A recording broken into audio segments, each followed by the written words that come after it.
Hello English learners, welcome to the SNK's institute of skill development. हमने अपनी previous video में demonstrative pronoun और interrogative pronoun को discuss किया था। हमने उनकी एग्जांपल्स भी देखी थी और हमने उन एग्जांपल्स को सेंटेंसेस में भी यूज किया था। तो अगर आपने हमारी वो वीडियो मिस कर दी है तो वो आप लाजमी चेक करें, आपकी अच्छी अंडरस्टैंडिंग बन जाएगी। और आज हम फर्दर दो टाइप्स ऑफ प्रोनाउंस डिस्कस करने जा रहे हैं। Not taking much of your time, let me share my computer screen with you.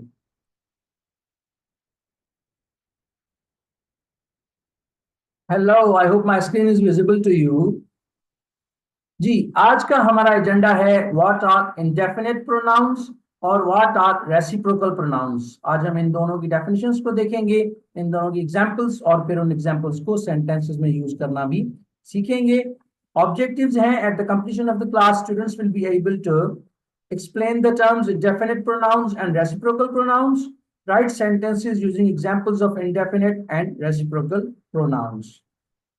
जी, तो indefinite pronouns, what are indefinite pronouns? Indefinite pronouns refer to non-specific persons or things and do not require antecedents।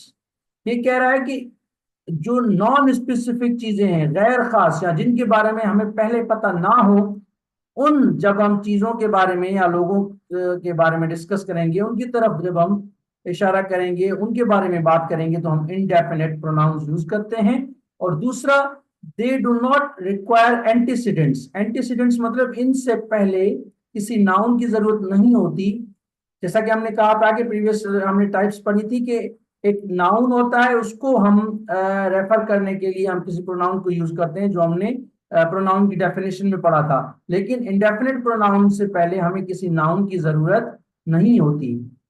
इसकी example है someone, anyone, nobody, everybody, anything, everything, nobody, nothing. ये nobody repeat हो रहा है। देखें, जब हम इसकी अभी एग्जांपल्स को देखेंगे तो आपको खुद आइडिया होगा कि इनसे पहले किसी हमें हमें किसी नाउन की जरूरत नहीं पड़ती। तो चलते हैं, फिर इनको हम सेंटेंसेस के अंदर चेक करते हैं कि किस तरह से यूज होते हैं। अभी आप चेक कर सकते हैं, ये देखिए पहला हमारा सेंटेंस है, someone left their bag in the classroom. देखिए, कोई क्लासरूम में अपना बैग भूल गया है या छोड़ गया है। तो समवन, हमें पहले नाउन का पता नहीं है, हमें आइडिया नहीं है कि ये किसका बैग है, तो समवन, तो ये हो गया आपका indefinite pronoun. Anyone can join the club, कोई भी क्लब ज्वाइन कर सकता है। देखिए, ये एनीवन खुद एक इंडेफिनिट प्रोनाउन है, प्रोनाउन की एक टाइप है, और इसके लिए पहले हमें नाउन की जरूरत नहीं पड़ रही। Everybody is excited about the trip, हर कोई ट्रिप के लिए एक्साइटेड है, खुश है। ठीक है, तो एवरीबडी, हर कोई एक खास नाम नहीं है, किसी खास तरफ की तरफ, खास इंसान की तरफ इशारा नहीं है। तो everybody is excited about the trip, everybody यहाँ पर इंडेफिनिट प्रोनाउन है। Anything is possible if you believe, अगर आपका यकीन है तो सब कुछ हो सकता है। ये भी हो सकता है कि आप अच्छी इंग्लिश सीख लो।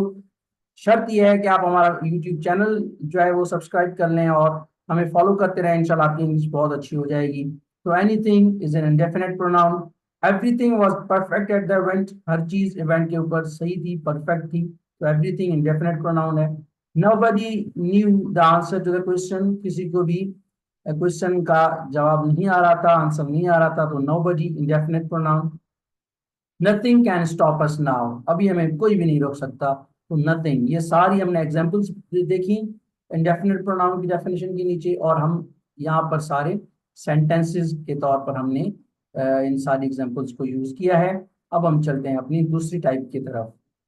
ये है रेसिप्रोकल प्रोनाउन। ये प्रोनाउन की ऐसे समझे लास्ट टाइप होगी हमारी, और ये हो सकता है कि टाइप्स की हमारी वीडियो भी लास्ट ही हो। ठीक है, तो reciprocal pronouns indicate a mutual action और रिलेशनशिप बिटवीन टू और मोर इंडिविजुअल्स। दो या दो से ज्यादा चीजों के या लोगों के बीच में जब हम रिलेशनशिप दिखाते हैं, तो उस वक्त हम ईच अदर या फिर वन अनदर यूज करते हैं। ये देखिए आपकी स्क्रीन के ऊपर है, और इन दोनों को हम कहते हैं, ये क्या है, दोनों रेसिप्रोकल प्रोनाउंस हैं हमारे। तो चलते हैं, हम इनको सेंटेंसेस में यूज करते हैं। Reciprocal pronouns in sentences.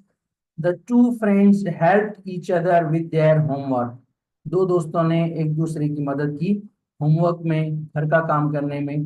देखिए मैं आपको थोड़ा एडिशनल बता दूं, ये जो ईच अदर है, ये जब हम दो लोगों के बीच में कंपैरिजन करते हैं, दो लोगों के बीच में, तो उस वक्त हम ईच अदर यूज करते हैं। यहाँ पर मैंने सेपरेटली हाईलाइट भी किया है, the two friends help each other with their homework. और जब हम दो से ज्यादा लोगों के बीच में कंपैरिजन करते हैं तो वहां पर हम वन एंड अदर यूज करते हैं।